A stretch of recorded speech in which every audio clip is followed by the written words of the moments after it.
রোদে দেওয়ার কোনো রকম ঝামেলা ছাড়াই খুব সহজেই বানিয়ে ফেলুন লোভনীয় স্বাদের টক ঝাল মিষ্টি লেবুর আচার। অনেকেরই কমপ্লেন থাকে যে লেবুর আচার তৈরি করার পর তেতো হয়ে যায়। আমি যেভাবে লেবুর আচার তৈরি করেছি আপনারা যদি স্টেপ বাই স্টেপ ফলো করেন তাহলে লেবুর আচার কখনোই তেতো হবে না। নমস্কার বন্ধুরা, আমি মৌমিতা, আপনারা দেখছেন মৌমিতার রান্নাবাটি। আজকে আমি আপনাদের সাথে টক ঝাল মিষ্টি পাতিলেবুর আচারের রেসিপি শেয়ার করব। পাতিলেবুর এই আচার যত পুরনো হবে খেতে ততই বেশি মজাদার হবে। তাহলে চলুন সময় নষ্ট না করে দেখে নেওয়া যাক টক ঝাল মিষ্টি পাতিলেবুর আচারের রেসিপি। পাতিলেবুর আচার তৈরি করার জন্য আমি এখানে 7টা পাকা পাতিলেবু নিয়েছি। চেষ্টা করবেন এরকম হলুদ রঙের পাকা পাতিলেবু নেয়ার, তাহলে আচারটা অনেক দিন পর্যন্ত ভালো থাকবে। প্রথমেই লেবুগুলোকে খুব ভালোভাবে ধুয়ে পরিষ্কার করে নেব যাতে এর গায়ে কোনো দাগ না থাকে। এখানে একটা বাটির মধ্যে উষ্ণ গরম জল নিয়েছি। এর মধ্যে দিয়ে দিচ্ছি খুব সামান্য পরিমাণে লবণ জলের সাথে খুব ভালোভাবে মিশিয়ে নিচ্ছি। এবার এই উষ্ণ গরম জলের মধ্যে লেবুগুলোকে একে একে দিয়ে দিচ্ছি।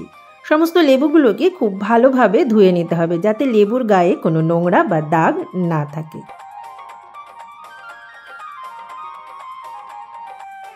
সমস্ত লেবুগুলোকে আমি ভালোভাবে ধুয়ে পরিষ্কার করে নিয়েছি। এবার একটা পরিষ্কার সুতির কাপড় দিয়ে লেবু খুব ভালোভাবে মুছে নিতে হবে। খেয়াল রাখতে হবে লেবুর গায়ে যাতে কোনোভাবে জল না থাকে। দেখুন লেবু কত পরিষ্কার হয়ে গেছে। একইভাবে আমি সমস্ত লেবুগুলোকে এভাবে ধুয়ে মুছে পরিষ্কার করে নিয়েছি।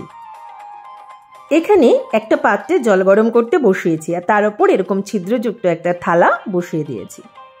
এবার আগে থেকে ধুয়ে পরিষ্কার করে রাখা লেবুগুলোকে এর মধ্যে দিয়ে ভাপ দিয়ে নেব। এতে লেবু কেটে লবণে দিয়ে রোদে দেওয়ার এসব ঝামেলা পোহাতে হবে না। খুব সহজেই লেবুর আচারটা তৈরি করে নেওয়া যাবে। এবার গ্যাসের ফ্লেম হাইতে দিয়ে এটাকে ঢাকা দিয়ে 30 মিনিট ভাপ দেব। প্রায় 20 মিনিট পর আমি ঢাকনাটা খুলে নিলাম। এবার একটু দেখে নেব যে লেবুগুলো ঠিকঠাক নরম হয়েছে কিনা। লেবু ভীষণ গরম, তাই একটা চামচের সাহায্যে দেখছি যে লেবুগুলো এখনো শক্ত আছে, আরও কিছুক্ষণ ভাপ দিয়ে নিতে হবে। তাই আবার এটাকে ঢাকা দিয়ে আরও 10 থেকে 15 মিনিট ভাপ দিয়ে নেব। প্রায় 15 মিনিট পর ফিরে আসলাম। এবার লেবুগুলোকে চেক করে নেব। খুব গরম, তাই এবার একটা চামচের সাহায্যে দেখে নিচ্ছি। এই লেবুগুলো সেদ্ধ হতে আমার প্রায় 35 মিনিট সময় লাগলো। দেখুন লেবুগুলো কিন্তু নরম হয়ে গেছে। দেখতেই পাচ্ছেন লেবুটা ফেটে গেছে। এবার এই লেবু নামিয়ে ঠান্ডা করে নেব। ভাজা মশলা তৈরি করার জন্য গ্যাসে একটা প্যান বসিয়ে দিয়েছি আর দিয়ে দিচ্ছি 1 টেবিল চামচ মৌরি, দিয়ে দিচ্ছি 1 চা চামচ গোটা ধনে আর 1 চা চামচ গোটা জিরে। একই সাথে দিয়ে দিচ্ছি এখানে 1 টেবিল চামচ গোলমরিচ।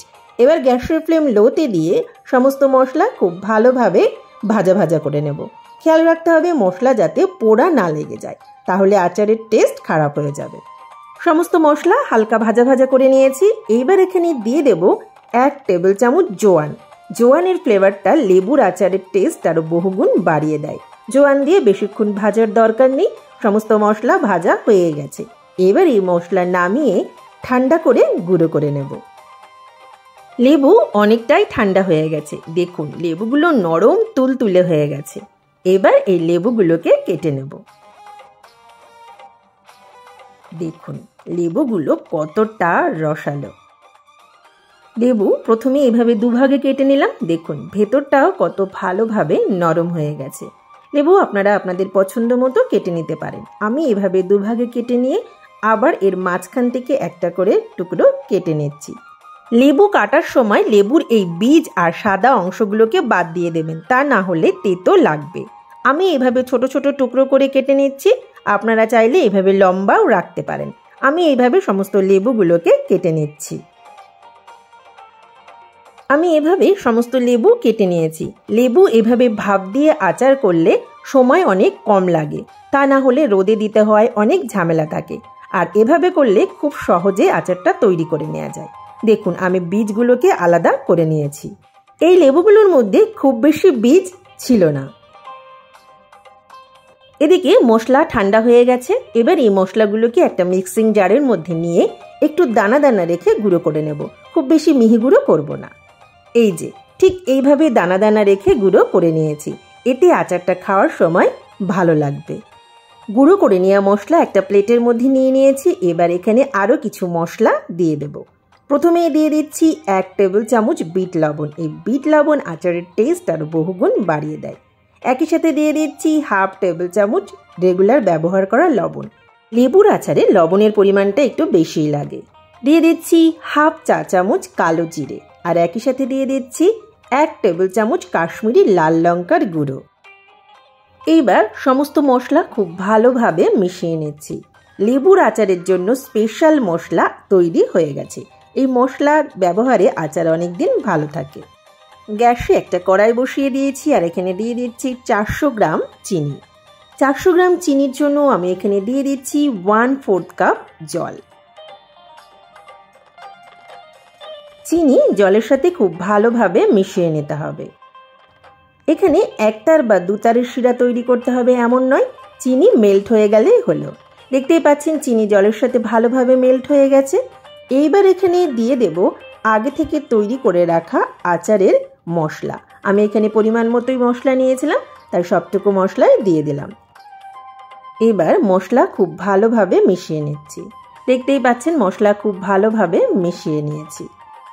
আপনারা চাইলে চিনির পরিবর্তে গুড় দিয়েও এই পাতিলেবুর আচার তৈরি করতে পারেন, তবে আমার পার্সোনালি মনে হয় চিনি দিয়ে আচারটা খেতে বেশি ভালো লাগে। মশলা মেশানোর পর দেখুন কালারটা কত সুন্দর হয়েছে। মশলাটা দিয়েও চিনির রসটাকে বেশ ভালোভাবে ফুটিয়ে নিচ্ছি। দেখতেই পাচ্ছেন রসটা বেশ ভালোভাবে ফুটে উঠেছে। মশলা দিয়েও চিনির রস ভালোভাবে জাল করে নিয়েছি। এবার এখানে দিয়ে দেব আগে থেকে ভাপ দিয়ে নেওয়া লেবুর টুকরো। লেবু দেওয়ার পর এই কড়াইয়ে আর বেশিক্ষণ জাল করা যাবে না, তাহলেই কিন্তু এই আচার তেতো হয়ে যাবে। আর এই আচারটা হতেও বেশি সময় লাগবে না, তার কারণ লেবু আগে থেকেই ভাপ দিয়ে ভালোভাবে সেদ্ধ করা আছে। লেবুর আচার দেখুন আগে থেকে অনেক বেশি গাঢ় হয়ে গেছে। এটা ঠান্ডা হয়ে গেলে আরও অনেক ঘন হয়ে যাবে, তাই এটা বেশিক্ষণ রান্না করার প্রয়োজন নেই। এর থেকে বেশি জাল দিলে লেবুর আচার তেতো হয়ে যাবে, তাই আচারটাকে এবার গ্যাস থেকে নামিয়ে ঠান্ডা করে নেব। লোভনীয় স্বাদের টক ঝাল মিষ্টি পাতিলেবুর আচার তৈরি। তবে একটা বিষয় মাথায় রাখবেন, আচার পুরোপুরি ঠান্ডা করার পরই কোনো কাচের জারে রাখবেন। গরম অবস্থায় আচার রাখলে নষ্ট হয়ে যাবে। আমি এখানে একটা কাচের জার নিয়েছি, জারটা ভালোভাবে ধুয়ে পরিষ্কার করে শুকিয়ে নিয়েছি। জার অবশ্যই শুকিয়ে নেবেন, তা না হলে কিন্তু এর মধ্যে আচার রাখলে আচার নষ্ট হয়ে যাবে। এবার আমি এই আচার জারের মধ্যে দিয়ে দিচ্ছি। আপনারা এইভাবে রোদে দেওয়ার কোনো রকম ঝামেলা ছাড়াই খুব সহজেই ইনস্ট্যান্ট পাতিলেবুর আচার তৈরি করে নিতে পারবেন। আপনারা যদি আমার এই ভিডিওটি স্টেপ বাই স্টেপ ফলো করেন, তাহলে আপনাদের আচারও কোনোভাবেই তেতো হবে না।